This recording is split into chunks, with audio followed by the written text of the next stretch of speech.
Playing your strongest board is one of the most difficult and rewarding skills to master in teamfight tactics. Most players are generally pretty good at maximizing the amount of synergies they can make, but that's really only a single aspect of the skill. There are three main questions you should ask yourself every turn when figuring out what your strongest board is. Which synergies can you currently make to provide the most impact? Which individual units will provide the most impact? Which units should your items be placed on to provide the most impact? The key here is impact. Lower elo players are way too caught up with synergies and often lose sight of the big picture.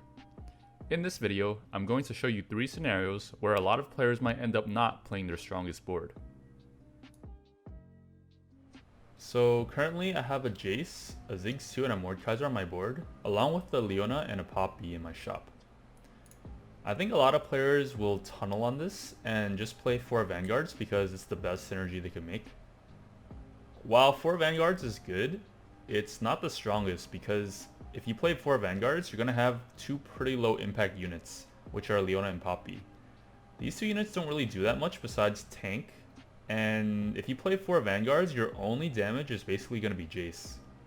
A much better board you could play from here is actually playing 2 copies of Jace, your Ziggs 2 and your Mordekaiser.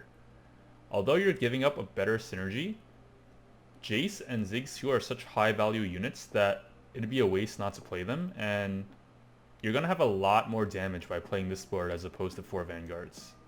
I'm just going to play this video and see how the fight plays out, and then you guys can see for yourself.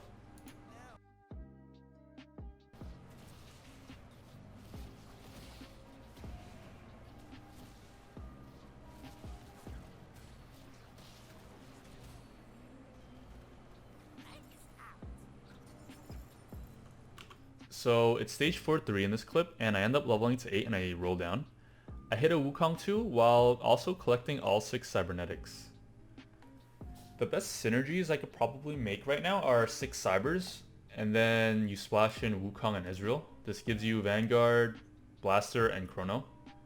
Blaster is good here because all my items are on Lucian and it'll let him do a lot more damage. While that sounds strong, it's not the strongest board you could play right now. The reason for that is because you're going to be ending up playing a level 1 Irelia, level 1 Vayne, level 1 Fiora, and level 1 Leona. Your level 2 Jace and your level 2 Blitzcrank are going to have a lot more impact than a level 1 Cybernetic, even if you have 6.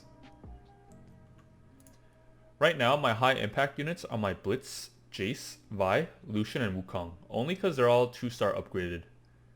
My strongest board is probably going to be something that involves all 5 of those units, because generally 2-star units are going to have a lot more impact than any 1-star unit. One thing to note is that currently I have all my carry items on my Lucian. I have that because these items are going to have a lot more impact on a level 2 Lucian than a level 1 Vayne.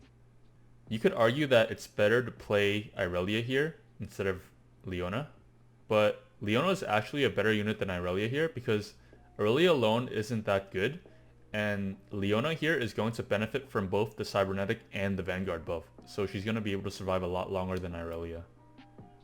I end up playing 4 Chrono and 3 Cybers here, and I'm pretty sure that's my strongest board. I'm going to play the clip so you guys can see.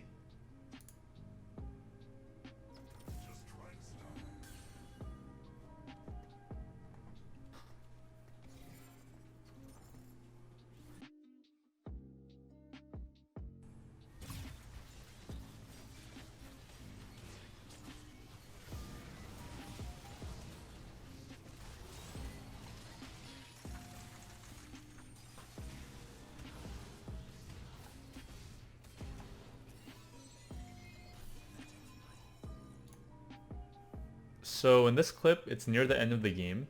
I basically only have 1 life left and I have no gold, and I don't have that many options to choose from. So you would think that I'm playing my strongest board here, but I'm actually not. My strongest board here would actually be to sell my Gnar on board, play this single Gnar, and have my Redemption and my Shroud on bench. The reason why this is stronger is because having Shroud on bench lets me guarantee a Shroud on half his team, because I could just place it on a unit that's in front of half their team when the fight starts. Having Redemption on bench lets me slam it on a unit right when it's about to die, so I could swing the fight in my favor and heal my entire team. Replacing the Gnar is also stronger because it increases the impact that my Thresh has on the board. The reason for this is because my Thresh is level 1 and he most likely is going to be able to only pull in a single unit this fight, so it's way stronger for him to guarantee an Urgot pull instead of a Gnar.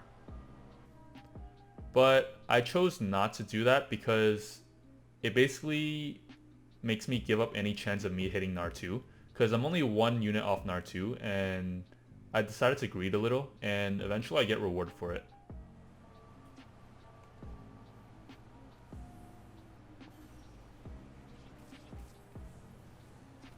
So here I end up only shrouding his Shaco and his Soraka.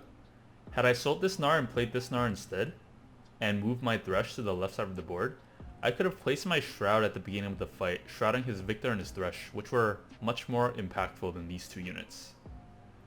I won this fight anyway, but especially since I'm at 1 life, it's really important to be able to recognize these opportunities to make yourself temporarily stronger, as it could mean the difference between like a 4th or like a 2nd.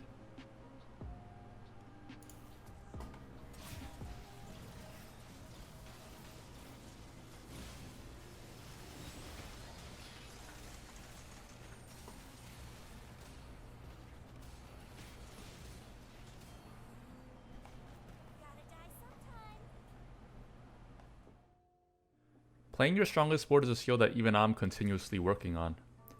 I think a good way to practice this is to try out different comps. Try your best to get a feel for how strong each unit and synergy is individually. Eventually, you'll benefit from this by being able to recognize alternate unit combinations that might be stronger than the ones you would have selected previously. Please leave a like and comment if you enjoyed this video.